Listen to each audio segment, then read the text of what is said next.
J'ai fondé Montaigne Patrimoine, Montaigne Conseil en 2003. Les deux sociétés, pourquoi? Parce qu'une est plutôt spécialisée dans le conseil et l'autre dans l'intermédiation. Donc, on va dire plus simplement, plus prosaïquement, l'une dans la vente de produits et l'autre dans le conseil. Yann nous a rejoint en 2008, si je ne me Oui, trompe. tout à fait. Yann est ingénieur patrimonial, il est matheux à l'origine. Et il nous assiste sur tous les... C'est lui qui est en charge de la cellule patrimoniale. Je laisse se présenter en quelques mots et puis après, je vais attaquer la présentation.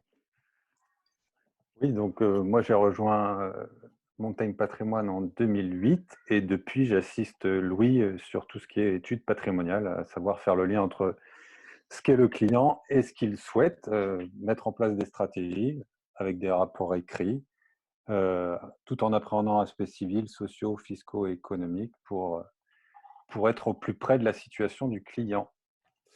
Voilà, donc nous voilà dans ce webinaire. On va commencer par des généralités pour que tout le monde puisse rentrer doucement dans la technique.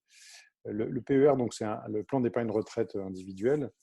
C'est un produit donc qui a été fait pour être le plus accessible possible, c'est-à-dire de s'adresser au maximum de monde. Avant, il y avait des produits qui étaient répartis par catégorie. On avait les agriculteurs qui avaient des produits, les indépendants qui avaient des produits, les salariés qui avaient des produits, les fonctionnaires qui avaient des produits. Le but de la réforme, c'est un seul produit pour tous. Alors, ça implique quelques complexités, mais en tout cas, dans le principe, c'est que maintenant, tout le monde a accès au plan d'épargne retraite individuel. Il y a plusieurs plans d'épargne retraite. Il y a les collectifs, les individuels et les obligatoires. Nous ne parlerons ce soir que du PER individuel. Et si jamais il y a des gens qui souhaitent que l'on parle d'autres PER, on pourra toujours parler des autres. Il faut retenir des grands principes. Donc, ouvert à tous. On a la possibilité de rendre son versement déductible, mais ce n'est pas forcément ce n'est pas obligatoire. C'est-à-dire que c'est une option. On peut décider de ne pas le rendre déductible. Et puis enfin, la grande nouveauté, c'est la sortie en capital. Et c'est ça qui est la grande nouveauté du, hop, je fais rentrer encore des monde. C'est la grande nouveauté du produit, c'est la sortie en capital. Voilà. Comment on peut alimenter donc son périn? Le premier point, c'est de faire des versements volontaires. C'est le plus simple. On faisait ça sur la loi Madelin, on faisait ça sur différents types de contrats. Donc, le premier point, ce sont les versements volontaires qu'on retrouve ici. Le deuxième, et ça va être à mon avis pour les assureurs le plus gros de la collecte au départ, et donc il y a une petite bataille en ce moment que se livrent les différentes forces commerciales, c'est le transfert d'un PERP, d'une loi Madelin ou d'un autre type de contrat, puisqu'on a d'autres types de contrats, on verra plus tard. Et ça, aujourd'hui, ça représente le gros de l'acquisition d'épargne. Il y a ensuite la possibilité de transférer, et ça c'est tout à fait nouveau, donc vous le voyez sur la droite, le capital d'un contrat d'assurance vie, donc dans certaines limites. Donc ça c'est la troisième possibilité. Et puis vous avez aussi la possibilité de transférer depuis un contrat collectif article 83. C'est un contrat de retraite qui est souscrit par votre employeur. Et donc l'ensemble de ces quatre possibilités sont les possibilités de verser sur un PER. Je vous ai mis en bas une mention qui va intervenir plusieurs fois, où je parle de ces sommes qui intègrent tout le compartiment 1. Alors, c'est très important de parler du compartiment 1 parce que dans le PER, vous avez trois compartiments, le compartiment 1, 2 et 3. Et si on veut une sortie en capital, il faut absolument être sur le compartiment 1 par défaut. C'est l'assurance d'être sûrement dans la sortie en capital. Donc, c'est pour ça que j'ai mis une mention importante qui est dans l'article 83, il va falloir faire très attention à ce que l'on transfère. Et comme ça ne concerne qu'une partie de l'auditoire, je pourrais y revenir un petit peu plus tard. Donc, retenez plusieurs manières de pouvoir alimenter. Et on voit que le législateur a souhaité qu'il y ait un maximum de possibilités d'alimenter pour qu'on puisse centraliser au maximum l'épargne des Français. Donc, J'ai parlé au départ de la possibilité d'alimenter. Maintenant, je vais vous parler de la possibilité de récupérer. Parce que c'est bien de cotiser, de verser, mais l'idéal, c'est aussi quand on récupère son capital. Donc, d'abord, le PER peut prendre fin dans différents cas de figure. Il peut prendre fin parce qu'on acquiert la résidence principale et on en parlera dans les optimisations. C'est une manière d'optimiser la détention d'un PER, c'est de l'utiliser pour l'acquisition de la résidence principale. En cas de décès, il prend fin aussi. Et puis, bien sûr, en cas de départ à la retraite ou plus tard, parce qu'on n'est pas obligé de le liquider à la retraite. Comment sort-on du PER? Mais on sort soit en capital, c'est une possibilité, soit en rente viagère, soit en mixant les deux. La grande souplesse du produit, la grande souplesse qui est amenée par le PER, c'est de pouvoir sortir tant en capital qu'en rente viagère, voire par un mix des deux. Là, on rentre sur quelque chose d'un petit peu plus chargé comme page. Alors pourtant, jusqu'à maintenant, vous avez vu des pages qui étaient assez peu chargées. Mais retenez les couleurs. Voilà. Retenez une chose qui est importante, c'est que on part à gauche, on part à gauche du versement volontaire. Le versement volontaire, vous pouvez l'avoir soit déductible ou pas déductible. Donc, je vais partir du principe que je ne déduis pas mon versement de mon revenu imposable. Et si je ne déduis pas mon versement de mon revenu imposable, je reste dans le vert. Donc, je veux dire, j'ai un capital exonéré que j'ai versé 100, je récupère 120. Mon capital est exonéré et mes plus-values, les 20 plus-values, sont taxées au PFU qui est aujourd'hui à 30%. Je peux aussi sortir en rente viagère. Et si je sors en rente viagère, par contre, j'ai un abattement. Donc, à voir en fonction de la durée du contrat, mais parfois, il peut être intéressant de sortir en rente viagère, surtout si on sort un peu tard en rente viagère sur un contrat qui a une grande ancienneté. Donc, en vert, je n'ai pas déduit, je n'ai pas d'impôt, ou très peu. En orange, clair, je vais déduire, donc globalement, retenez une enveloppe de déduction qui va être aux alentours des 38 000 euros par an de déduction. Je vais déduire, et si je déduis si je déduis du revenu mes versements, qu'est-ce qui va se passer? Eh bien, mon capital, donc là on est dans la sortie, le capital va être imposé à l'impôt sur le revenu et les plus-values vont être imposées au PFU. Donc, c'est là où il faudra faire des simulations entre est-ce que mon taux d'impôt est plus important pendant la période de cotisation que pendant la période de retraite. Si c'est le cas, ce qui est souvent le cas, on parle d'une baisse de revenus à la retraite, eh bien, il y a un intérêt manifeste à aller cotiser de manière importante pendant la période de versement volontaire et à sortir, alors soit en capital, soit en rente. Le capital et la rente sont imposés. Il ne faut pas oublier que le capital est imposé à la tranche marginale d'imposition quand je sors en capital, et après les plus-values sont imposées au PFU. Nous verrons dans un certain nombre d'exemples qu'il y a un avantage à fonctionner de la sorte.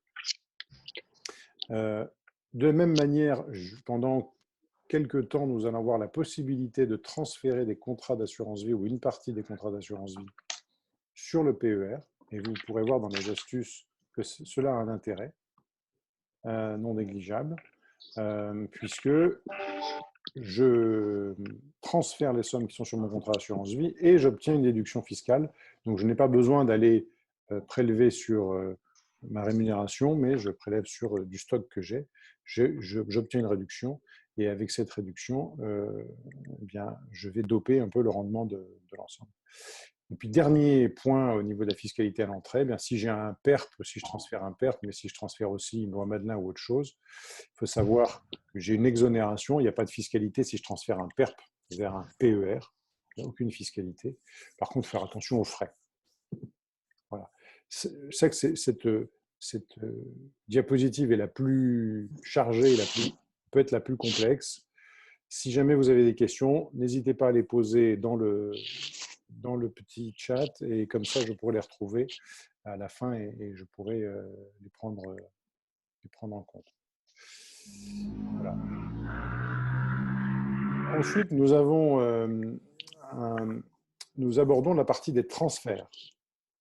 Donc, la partie des transferts, c'est un point important puisque, comme je vous l'ai dit en préambule, nous pensons que les transferts aujourd'hui seront la manière la plus importante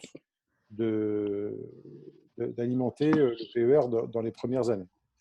Donc, on a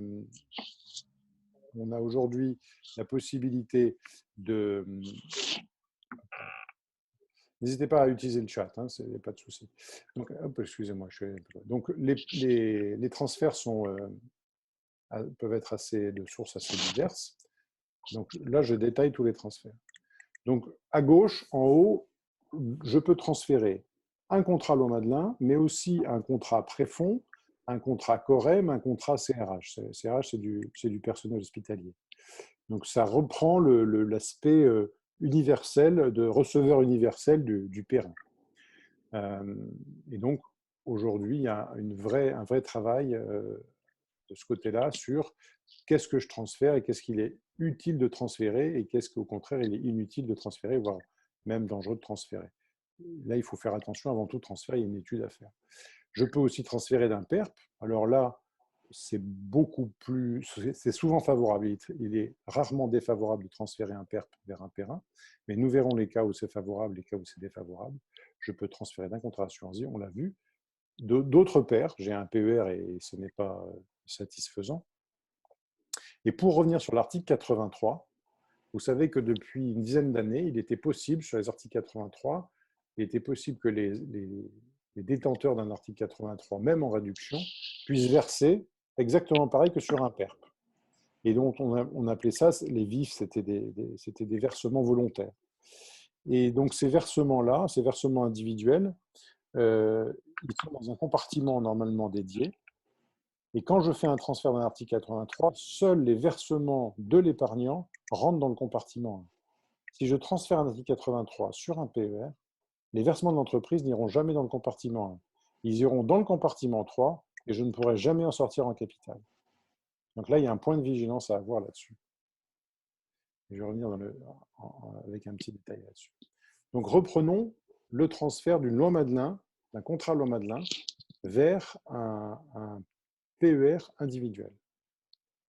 Dans les gens qui m'écoutent aujourd'hui, je sais qu'il y a un certain nombre de personnes qui ont des contrats loi Madelin, qui sont proches de la retraite et qui se posent la question, est-ce que je sors de mon contrat loi Madelin en rente comme c'est prévu, comme je l'avais prévu depuis 20 ans, ou est-ce que j'ai un intérêt à arbitrer ça sur un PER et quels sont les points de vigilance que je dois avoir et quels sont les points positifs que je peux en retirer. Donc, un bon contrat loi Madelin, il a une table de mortalité garantie à la signature, il a quelquefois des taux techniques garantis. Taux technique, ça veut dire que la rente est versée avec une performance qui est intégrée directement au calcul du taux de rente. C'est-à-dire je serai moins revalorisé dans le futur, mais par contre, ma rente part de plus haut. Voilà. Si je n'avais pas de taux technique garanti, par exemple, je partirais avec une rente de 5 000 euros. Et si j'ai un taux technique garanti, je pars avec une rente de 6 000 euros. Par contre, la revalorisation de la rente de 5 000 euros existera, alors que la rente de 6 000, elle ne sera pas réévaluée. Je pars de plus haut, quelquefois, il vaut mieux avoir un taux technique garanti sur un contrat. Donc nous, quand on analyse des contrats, loi Madelin, on voit que certains ont tellement de garanties, ça coûte à l'assureur, hein. L'assureur serait très heureux de se débarrasser de ces contrats, mais nous, notre conseil, c'est toujours de dire attention, si ce contrat a des garanties, gardez-le, parce que la rente sera plus intéressante que abandonner toutes ces garanties au profit d'un contrat qui, lui, ne fera pas ces garanties-là. Nous avons des vieux contrats loi Madelin qui ont des taux minimum garantis. On en trouve qui ont du 3,25 ou du 3,50. Ça coûte une fortune aux assureurs. Donc là, c'est pareil. Il faut faire attention à cela. Et puis, il faut faire attention aux frais de transfert. Donc ça, c'est la partie des choses à regarder. Par contre, ce sont des opportunités. Les opportunités, c'est quoi? C'est que souvent, les contrats Madelin, on a souvent des contrats monosupport qui ont des performances très faibles. Les assureurs, vu les garanties qu'ils ont données, vont vont donner une faible rémunération. On trouve des contrats qui sont en dessous de 1% par an déjà. Sur le PER, il y a une offre financière très élargie. On trouve des PER avec de nombreux supports et certains qui sont assez innovants, avec une grande diversité sur l'immobilier, sur des produits.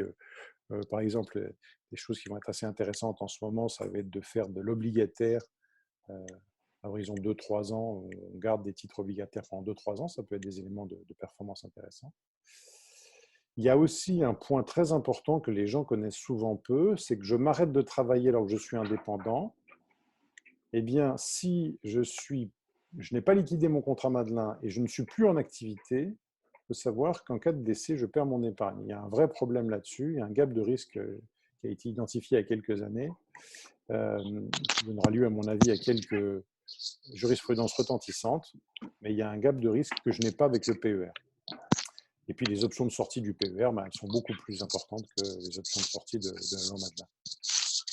Donc, voilà. Alors, j'ai quelqu'un qui a son micro ouvert.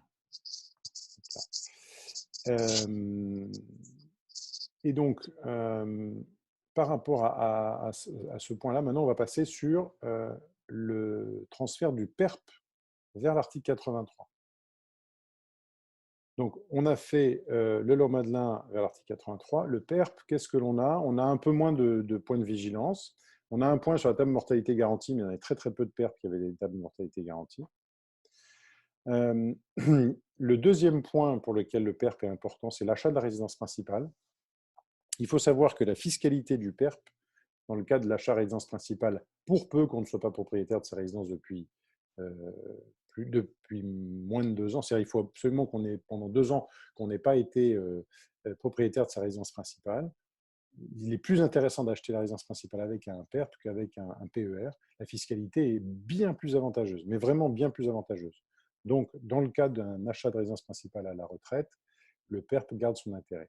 Et puis, vous le verrez plus tard dans une des premières optimisations, c'est le réceptacle de l'article 83. C'est-à-dire que je vous ai dit que mettre un article 83 directement sur un PER, ce n'était pas forcément la bonne solution, notamment pour les versements employeurs.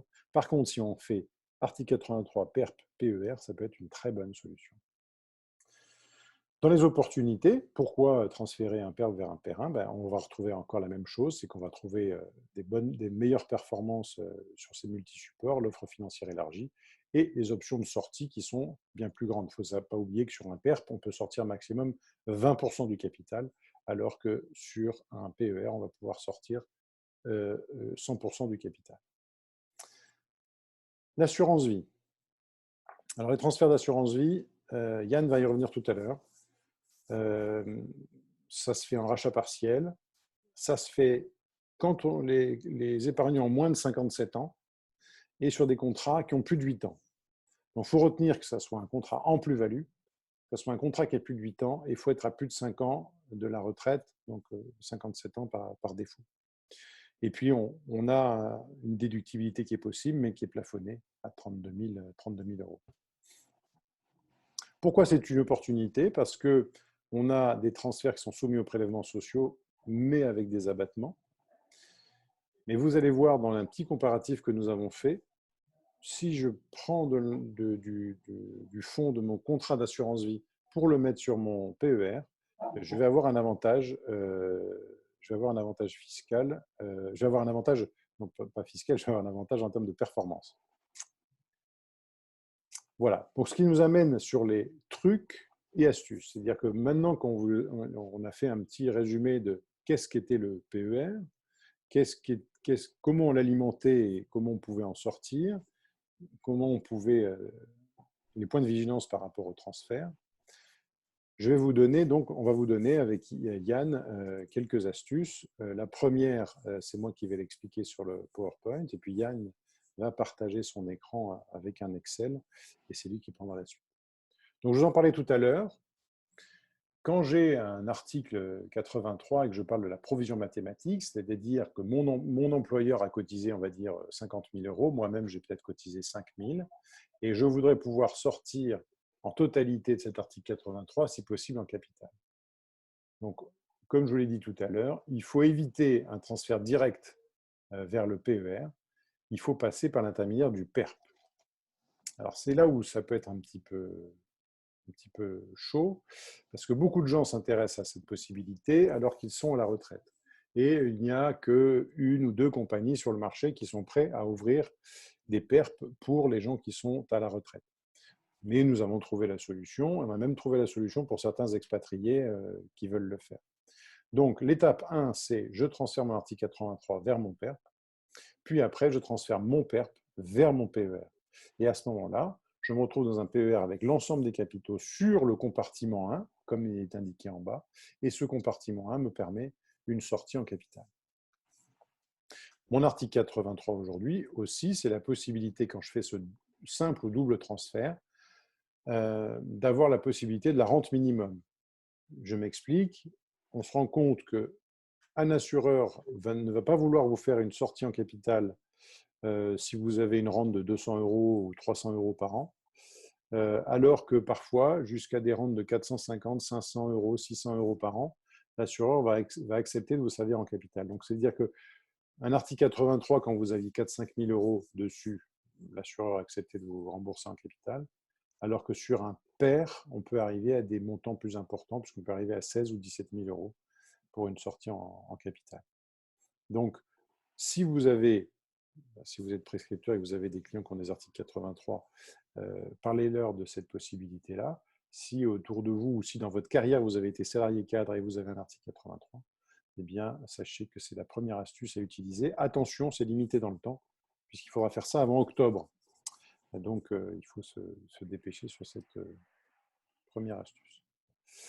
Voilà, je laisse Yann maintenant nous partager son écran. Moi, je vais départager. Du coup, je vais laisser mon écran. Il faut juste que je retrouve où est-ce que j'ai mis. Non, je suis déjà allé un peu loin. Voilà, ça y est. Donc, moi, je vais.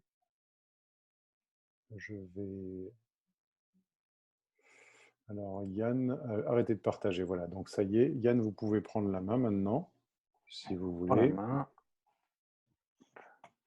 Dessus. Oui, donc bonjour à tous. Je me présente pour ceux qui ne me connaissent pas. Je suis Yann Vellard. Je travaille actuellement avec Louis en tant qu'ingénieur patrimonial et donc je prends le témoin pour le moment. Et bien sûr, si vous souhaitez intervenir, n'hésitez pas à le faire par le biais du chat.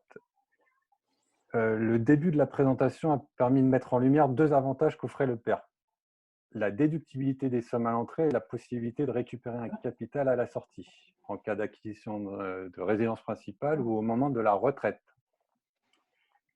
Mais pour en mesurer son intérêt, pour mesurer l'intérêt du PER, il nous semblait important de comparer ce placement avec l'assurance vie que vous connaissez tous. Donc voici ce comparatif. On a pris une période de 10 ans, un taux de rémunération annuel de 4%. Et ce qu'il faut savoir, il y a une petite particularité, c'est que le PER, comme il permet la déductibilité à l'entrée, finalement, à effort d'épargne équivalent, on a plus qui est investi sur le PER. Puisque quand on investit sur 1000 euros sur le PER, on gagne 300 euros d'impôt. Donc finalement, l'effort d'épargne est de 700 euros. Yann, on voit votre souris. Vous pouvez juste nous montrer voilà, juste pour qu'on repère les. Voilà. D'un côté, on va avoir 1000 euros placés sur le PER avec un gain fiscal de 300 euros. Donc, en effort d'épargne, 700 euros. Alors que l'assurance vie ne va pas nous permettre de faire la même chose. On aura un effort d'épargne de 700 euros pour une somme investie de 700 euros. Donc, il y a 10 ans de durée de capitalisation, à un taux annuel de rémunération de 4%. On s'aperçoit qu'au terme des 10 ans, il y a un sérieux avantage pour le PER. Simplement, il faut tenir compte de la fiscalité, qui est plus attractive et qui est plus douce au niveau de l'assurance vie, puisqu'elle se limite à 58 euros. C'est les prélèvements sociaux uniquement qu'on va acquitter. Alors que dans le cas du PER, on aura le PFU de 30% qui se résume ici, 61,83 euros. Ça sera sur la partie plus-value et on va repayer sur la partie qui aura été déduite. Les 1000 euros qu'on aura investis, ils vont être fiscalisés à ce moment-là. Donc, si on a la même tranche au début, quand on verse Et quand on sort, le gain, il est là. D'un côté, on a bien un 4% par an et de l'autre, un 3,40. Mais c'est vraiment si la tranche marginale d'imposition baisse que le gain va être bien plus important. Alors, surtout si ça va trop vite ou si vous avez besoin de précision à ce niveau-là, il ne faut pas hésiter. En fait, on s'aperçoit que le match PER va être gagnant dans la majorité des cas, à savoir qu'on va éviter de faire un pair quand le taux marginal d'imposition sera de 11%. Alors, petite précision, on est fiscalisé à 30% à partir de 25 659 € pour une part fiscale. Quand il y a un couple avec deux parts, c'est à partir de 51 318 € qu'on est fiscalisé à 30%. Donc, on oublie le PER quand on est à 11, parce qu'on s'aperçoit que dans la majorité des cas, c'est moins intéressant que l'assurance vie. Par contre, si on constate qu'il n'y a que deux autres cas où ça serait moins favorable et tout le reste serait favorable au PER. C'est-à-dire qu'une entrée à une TMI de 30 avec une sortie à 30, on est gagnant. Avec une TMI inférieure à 11, on l'est, et ainsi de suite. On a souvent, Yann, des gens qui sont avec une TMI de 41 ou 45 en activité et qui peuvent être assez facilement avec une TMI de 30 en période de retraite. Voilà, 45, donc on est largement gagnant finalement si on est dans ce cas de figure. Donc là, il ne faut pas hésiter à opter pour le PER. Si on est à 5 ans, 10 ans de la retraite, plutôt que de faire si on a le choix entre assurance vie, versement ou versement sur assurance vie ou versement sur un PER, il n'y a pas photo. On évitera le PER si le taux marginal d'imposition est de 11%. Par contre, si l'on doit acheter sa résidence principale dans 3 ans avec une TMI stable de 30%, par exemple, il y a un avantage à recourir au PER, comme on peut le constater ici. Même si le gain n'est pas énorme, ça peut être également le cas à la retraite, parce que la TMI va être stable, donc à voir. Mais c'est vrai que le cas le plus fréquent, ça va être des versements en période d'activité, perception du capital à la retraite. Et c'est là, quand il y a une baisse du TMI, de la TMI, que le gain est le plus flagrant. Voilà. Donc ça, c'est le premier exemple.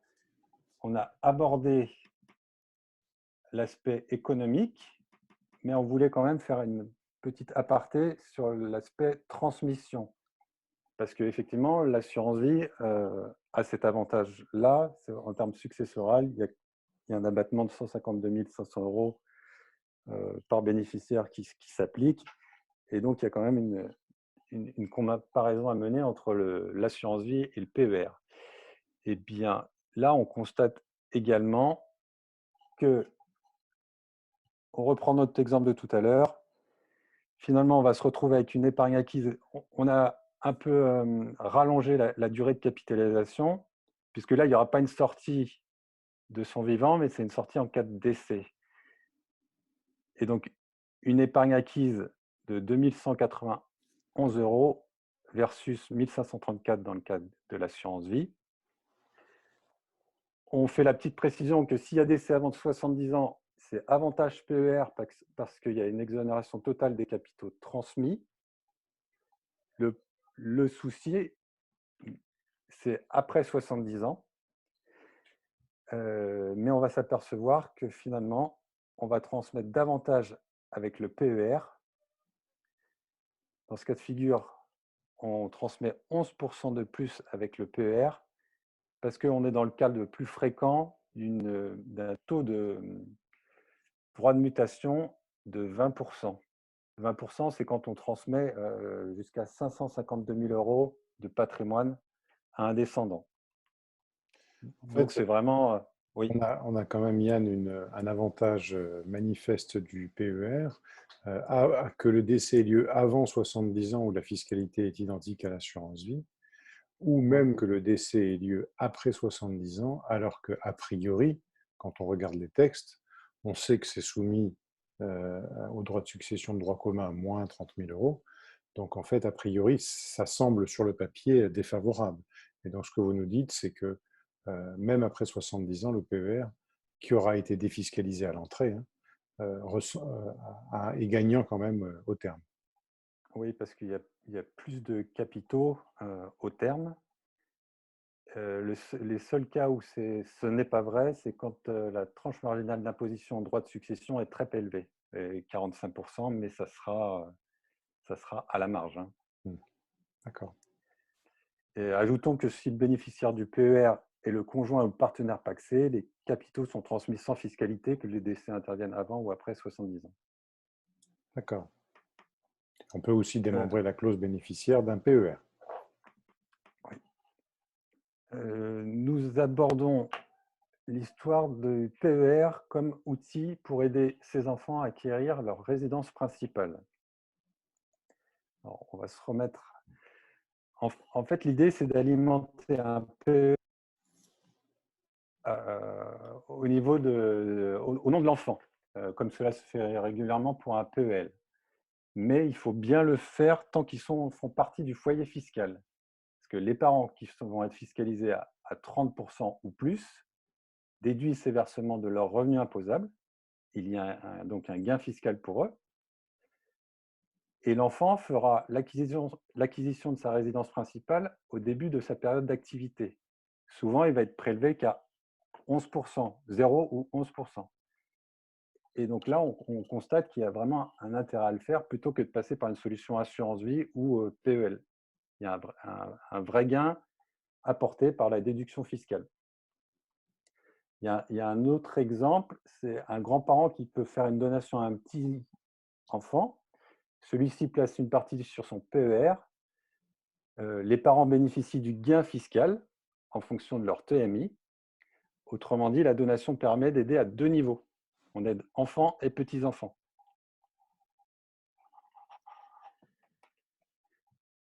Donc ça, En tout ensuite, cas, c'est beaucoup plus efficace. Ça sera beaucoup plus efficace que le PEL dans tous les oui. cas de figure. Donc en plus, on aura un rendement qui peut être différencié, surtout si on a un peu de temps devant soi.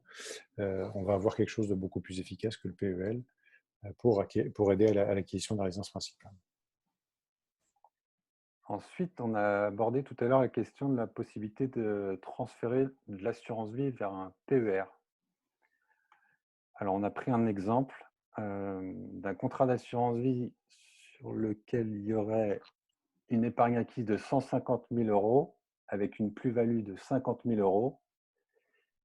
Et on compare assurance vie qui se poursuit, donc les 150 000 euros se poursuivent, continuent de capitaliser. Et de l'autre côté, on va avoir l'assurance vie sur laquelle on opère un rachat qui va nous aider à alimenter un PER. Donc d'un côté, on a les 150 000 ici qui vont devenir 182 498 sur une durée de 5 ans à 4%. Et de l'autre côté, on va racheter 50 000 euros qu'on va placer après ce qu'on aura payé comme fiscalité sur un PER. Le PER va engendrer un gain fiscal qui va nous servir à alimenter, à refaire un versement sur l'assurance vie. Et au terme des 5 ans, on aura notre contrat d'assurance vie amputé des 50 000 euros, mais qui aura capitalisé, et notre PER. À cela, il faudra enlever la fiscalité. Donc, je vous épargne le détail. Et l'on constate que sur 5 ans, si la TMI à la sortie est la même qu'à l'entrée, donc on a 30% et 30%, on augmente notre rémunération de 1,02%. C'est-à-dire qu'au lieu d'avoir du 4, on a du 5,02 sans avoir rien fait. Là où ça devient intéressant, c'est si le taux marginal d'imposition baisse entre la période active et la période retraite. et là, on obtient un rendement annuel de l'ordre de 8,60, ce qui n'est plus tout à fait la même chose. Et si on mettait 41 en haut et 30 en bas, Yann, le tableau est assez...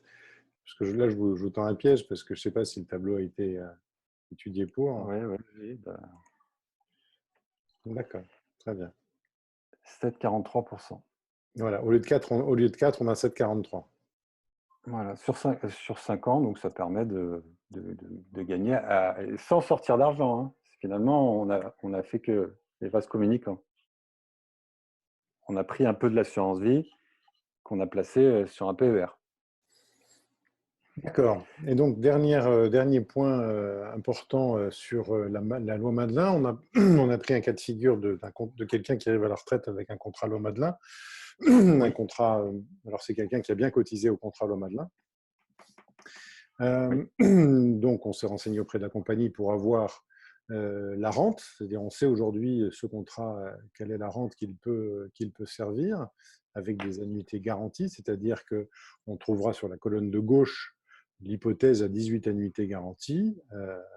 Et donc, on s'est posé la question de se dire, si je me retrouve avec ce contrat Loi Madelin aujourd'hui, donc je suis au moment de prendre ma retraite, je suis à quelques mois d'arrêter mon activité, est-ce que j'ai intérêt à prendre la rente de ce contrat ou est-ce que j'ai un intérêt plutôt à aller récupérer, transférer sur un PER et récupérer le capital? Donc, je vous laisse la main, Yann. oui. Donc en fait, cette personne a versé depuis l'origine à peu près 579 000 euros sur son contrat.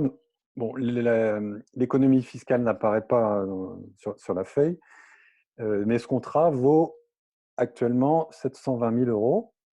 Donc, il y a une plus-value de l'ordre de 141 000 euros. Pour simplifier et pour pouvoir comparer de manière peut-être plus fluide, on a considéré qu'il n'y avait pas de revalorisation annuelle, ni de la rente Madelin, ni du PER. Vous pouvez juste le montrer avec votre souris, peut-être. Voilà, là où on est, pour comme ça, voilà. Ouais, Ici, on n'a pas de revalorisation annuelle. D'accord. pas de revalorisation annuelle. La fiscalité, même à la retraite, sera de 41%. Donc, nous avons comparé. Le Madelin, ça sort en rente. La rente proposée est de 27 739 euros. Il y aura des prélèvements sociaux qui s'appliqueront dessus et la fiscalité de 41% sur 90% de la somme. Donc, en net, la rente sera de 14 700 euros par an. À côté de ça, en cas de transfert sur un PER, on subira la TMI, enfin les sommes investies subiront la TMI de 41%, donc 237 000 euros. Mais ça, c'est en une fois, si tout était racheté en une fois. Puis le PFU sur la plus-value. La plus-value, donc 141 000 euros. Il y a 30% qui se résume ici. Et 237 qui correspondent à 579 fois 41%. Donc, on aura un capital net de 440 000 euros versus une rente annuelle de 14 700 euros. Donc là, on constate que pour reconstituer ce capital de 440 000 euros, il faudrait 30 ans avec la rente de 14 700 euros. Et on peut ajouter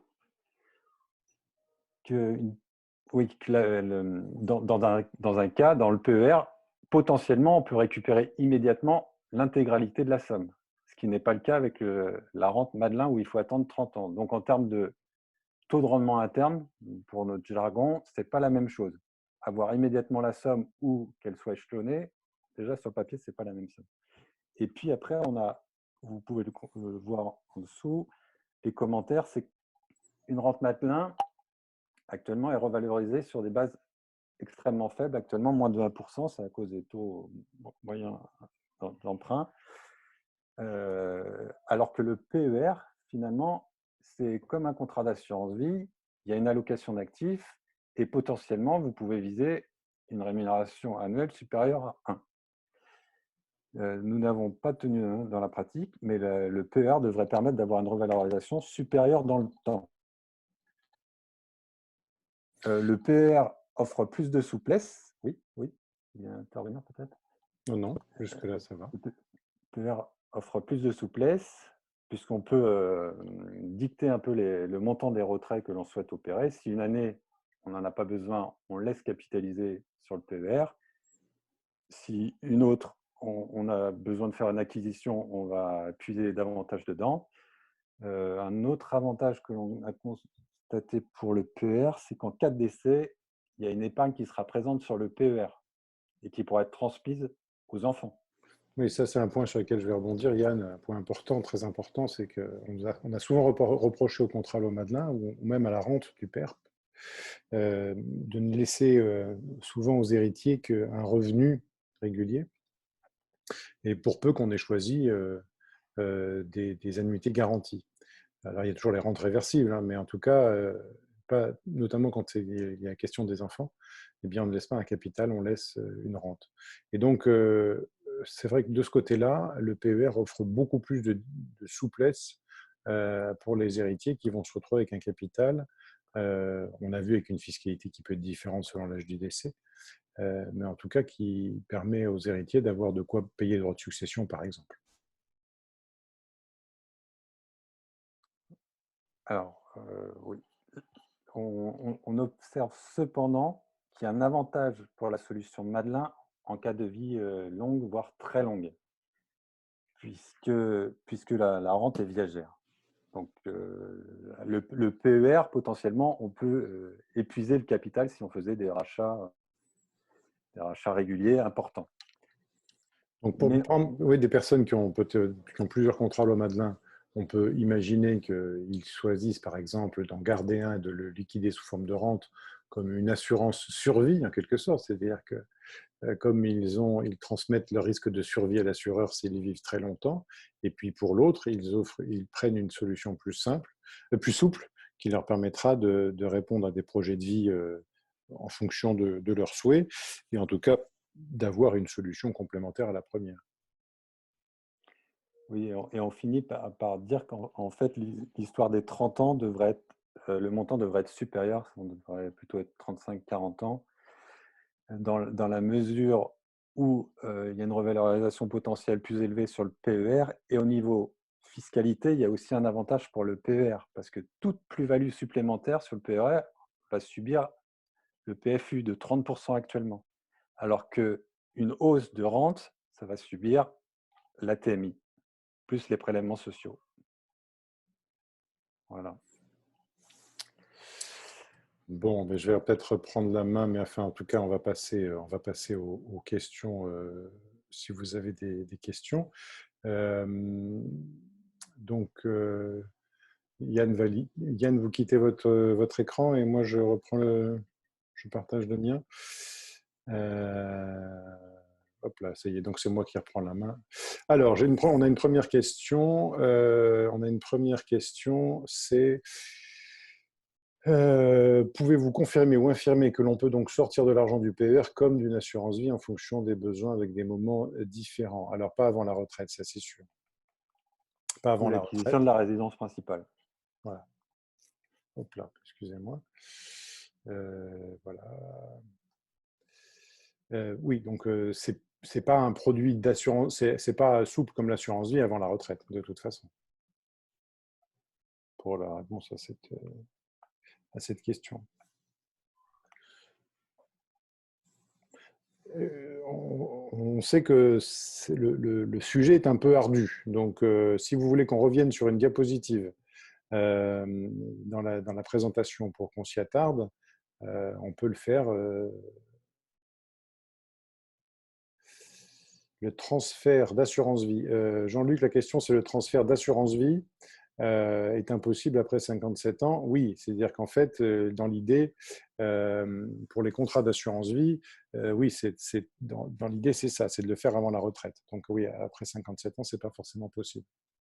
C'est pas possible. Hein, je pense que Yann le confirmera, parce que si je dis une bêtise. Après, on peut toujours, sur les contrats de plus de 8 ans, avec la fiscalité qui est allégée, envisager un rachat. Hein. Un Oui, rachat, mais il faut tenir compte des plafonds d'épargne retraite. Enfin, il y a une petite étude à faire pour optimiser le rachat. Oui. la question suivante, pouvez-vous repréciser ce qu'est un article 83? Un article 83 est un contrat. Alors, la définition exacte, c'est un contrat collectif d'assurance retraite à adhésion obligatoire, c'est-à-dire l'entreprise adhère et l'ensemble des salariés d'une catégorie de salariés ou de l'ensemble de l'entreprise sont tenus d'y adhérer. Du coup, l'employeur est tenu de cotiser au moins à 0,5% du salaire. Donc, c'est un contrat. Normalement, c'est une annexe au contrat de travail quand vous entrez dans une entreprise. Il est rare que vous ayez un article 83 sans être au courant.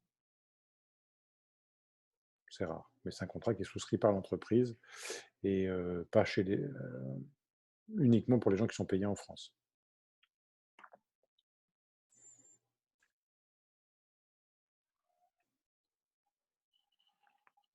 Est-ce que vous avez d'autres questions sur les transferts PER, par exemple, ou loi Madelin?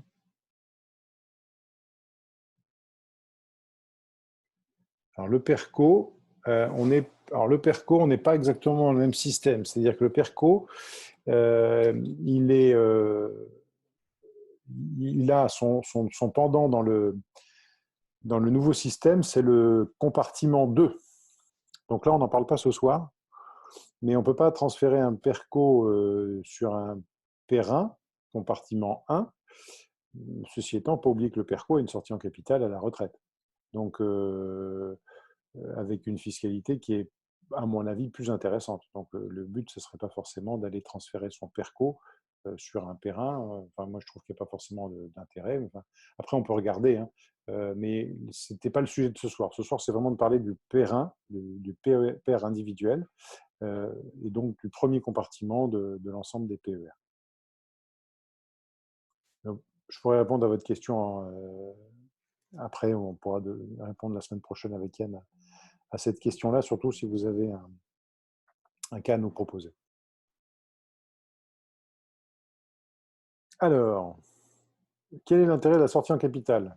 Bon, Yann, vous n'avez pas été convaincant. Alors, je vais poser une petite question complémentaire. Par rapport à un contrat agricole ou par rapport à un contrat Madelin ou par rapport au PER en lui-même? C'est pour ça que je posais la complément question. Ouais, non, non, en fait, c'était quel est l'intérêt de faire une sortie en capital plutôt que parce que si on sort pas en capital, ça veut dire qu'on sort Rente. on sort en rente. Oui. Ouais. Donc, ouais. l'intérêt, il est. Alors, ça c'est une question de souhait. C'est-à-dire que déjà, d'abord, certains préfèrent avoir un capital, disposer d'un capital qu'une rente.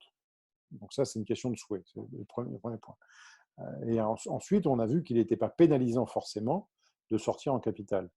Mais on n'est pas obligé. Enfin, voilà, après, c'est un choix que l'on a. Nous, par défaut, quand on a vu le PER sortir avec Yann, on était en novembre en formation ensemble à Clermont-Ferrand. On se dit, tiens, quelqu'un qui est au même taux de même tranche marginale d'imposition, il n'a pas forcément un intérêt à sortir en capital parce que ce qu'il a économisé d'un côté, il va le payer de l'autre. Et force est de constater dans le tableau qu'on a montré tout à l'heure qu'on peut avoir un intérêt à sortir, qu'il y avait un intérêt à sortir en capital. Donc, c'est tout à fait possible, mais voilà, après, c'est le choix de chacun. Ce qu'on veut dire par là, c'est que quand on souscrit un PER, il faut peut-être faire préalablement une étude personnalisée. D'accord.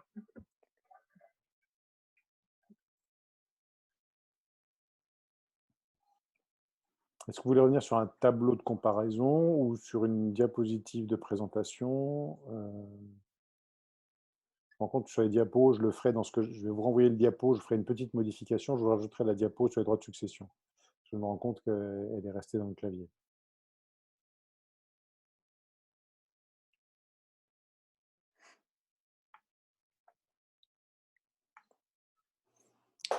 Je crains que... Vous êtes sûr qu'on a été aussi clair que ça?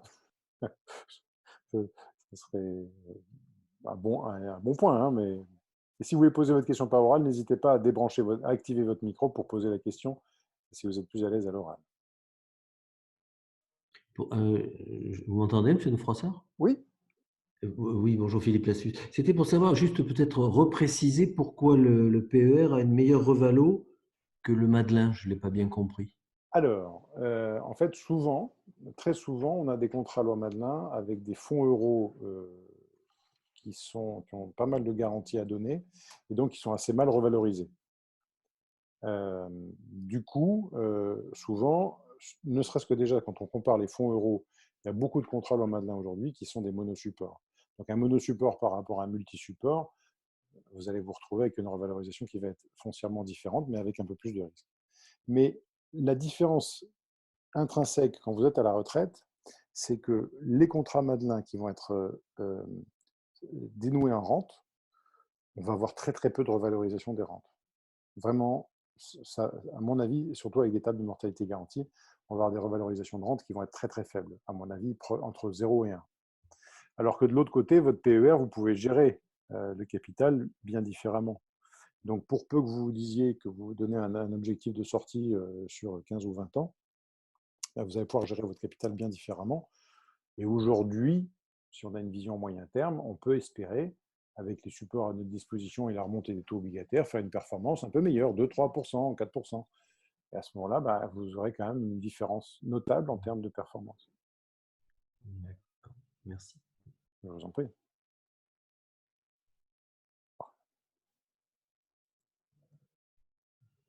Bon, on a quelqu'un qui nous dit gentiment prévu que c'était... Alors, question de Béotien. Est-il possible d'ouvrir un PER à la retraite? Oui, c'est pas interdit. Moi, je parle toujours sous le contrôle de Yann, hein, parce que, vous savez, moi, j'agite, moi, je parle beaucoup, mais j'ai mon technicien derrière qui peut me couper le sifflet en me disant si je dis une bêtise. Oui, on a une compagnie qui nous a donné l'autorisation d'ouvrir jusqu'à 75 ans. A priori, à 75 ans, on est à la retraite.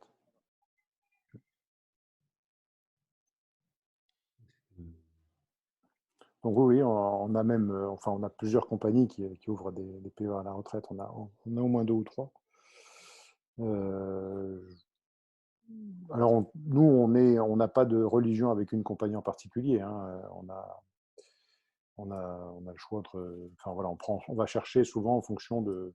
C'est pas forcément le même PER qu'on va choisir pour quelqu'un qui est en activité à 35 ans et quelqu'un qui est à la retraite. Alors, tiens, je laisse répondre Yann à la question. Quel est l'intérêt d'ouvrir un PER quand on est à la retraite, Yann?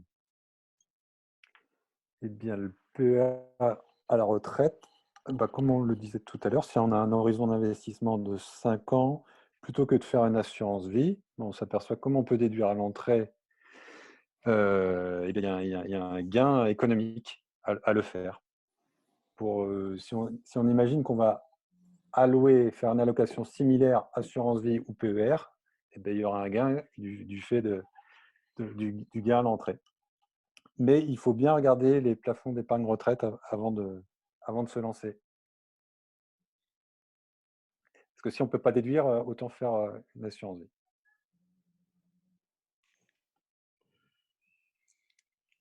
Alors, comment est-on certain que le taux d'intérêt sera intéressant puisqu'il peut être placé sur l'actif risqué? On peut perdre de l'argent placé ou ne pas en gagner. Oui, oui, effectivement, on est bien d'accord que sur un PER, si on prend des risques, c'est intéressant que la question vienne d'un jeune vraiment jeune. Oui, effectivement, imaginons qu'on soit sur des actifs risqués, on peut de toute façon faire des performances négatives. Après, le corollaire, jusqu'à maintenant, le corollaire de la performance, c'est le temps. C'est-à-dire que si on prend un actif risqué sur une longue période, on a plus de chances de faire une performance positive. Et puis, nous, on a décidé de s'adjoindre les services d'un professionnel, qui est un professionnel de l'allocation, parce qu'on pense que maintenant, allouer les fonds, c'est un vrai métier. Et on remarque qu'ils ont souvent d'assez bons réflexes pour pouvoir chercher de la performance, même sur des périodes qui sont un peu compliquées. Là, on risque de rentrer dans une période où les marchés risquent d'être dans un an à peu près au même niveau. Et on a déjà vu dans ce cas de figure des gens qui étaient capables de se servir de la performance positive. Donc, Si on veut quelque chose d'absolument sûr, on fera aujourd'hui très peu de performance, vraiment très peu, parce que les taux, on ne parle pas de la courbe des taux, hein, elle est quasiment négative partout. Par contre, il y a des opportunités d'aujourd'hui de faire de la performance, tant en obligation qu'en action.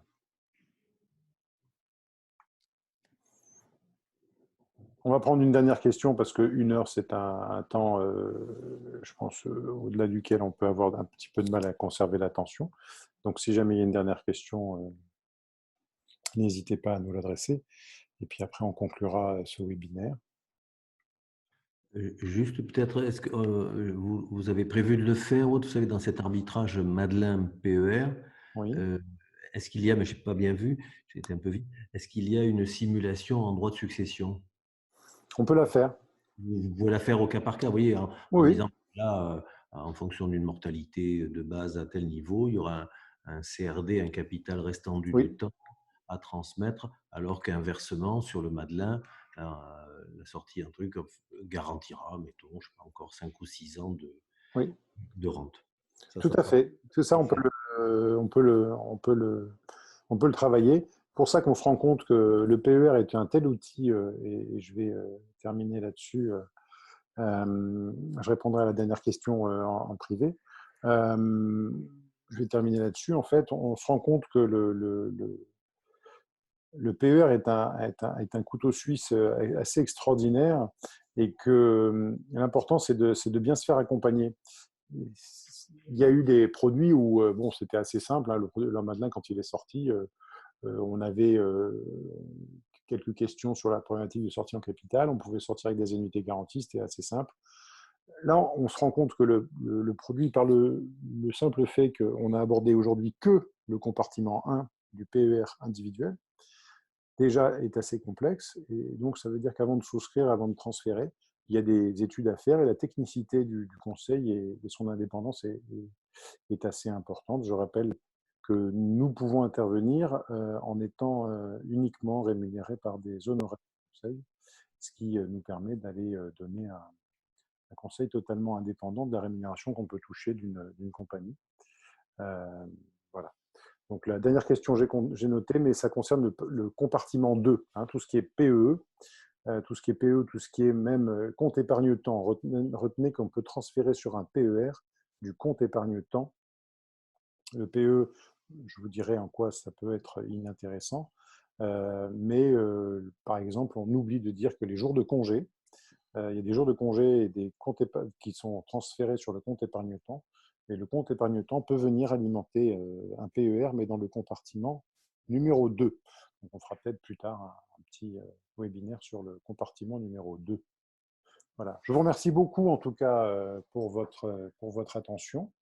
Merci beaucoup. Et demain matin, je pense que vous aurez la capacité de retrouver